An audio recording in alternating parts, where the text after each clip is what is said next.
When we came on the scene, by that time, it was towards the end of colonialism, we started making analysis. These 500 years in which Africa has gone through slave trade, colonialism, and by the time we came, it was the phase of neo-colonialism. Because by that time, Lumumba had been killed. There had been a lot of upheavals in spite of independence. Even here in Uganda, we were having a crisis. So that's when we sat and said, but what are the issues? What do we need? That's how we identified what we call 3 historical missions and 4 ideological principles. Now, the first historical mission, which we thought Africans needed to aim at, was prosperity. Do the Africans need to be prosperous? Are they entitled to prosperity? Or is this prosperity only for other people, not us? If the answer is yes, then you get a second question.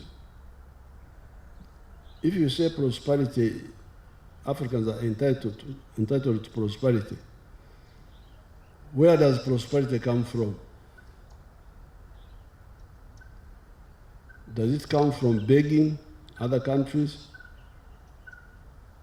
to get aid, or what?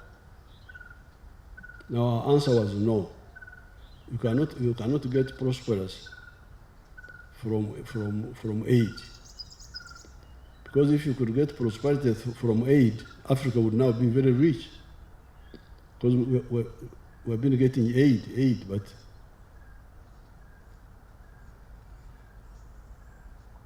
no sign of prosperity. And other countries like Latin America have been getting aid, but they are very poor. The only way you can be prosperous is to produce a good, a product, or a service, and you sell it.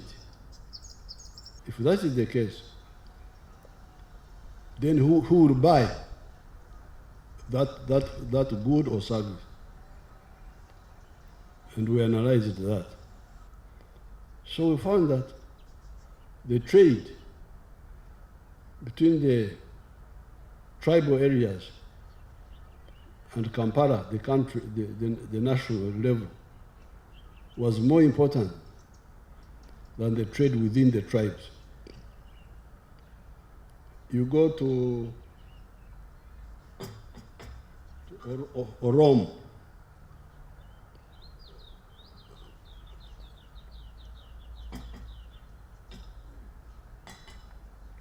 near the Sudan border, and you will find the Achoris there.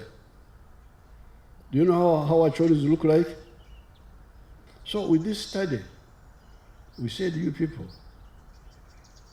our principle number 1, our ideological principle number 1 is patriotism. Love Uganda. Why? Because you need it for your prosperity. So that became principle number 1. Number 2,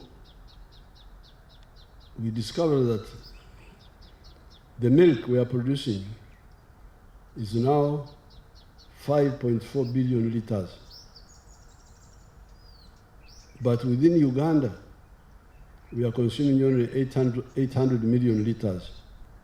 Apart from loving Uganda, patriotism, we started telling our people, so you people, you must also love Africa. Love East Africa. Why? Because you need them as a bigger market. That's how our second principle became Pan-Africanism. And then we said, okay, but can you take advantage of the Ugandan market or the African market if you are still in the old culture of producing only for the stomach and not producing for the market?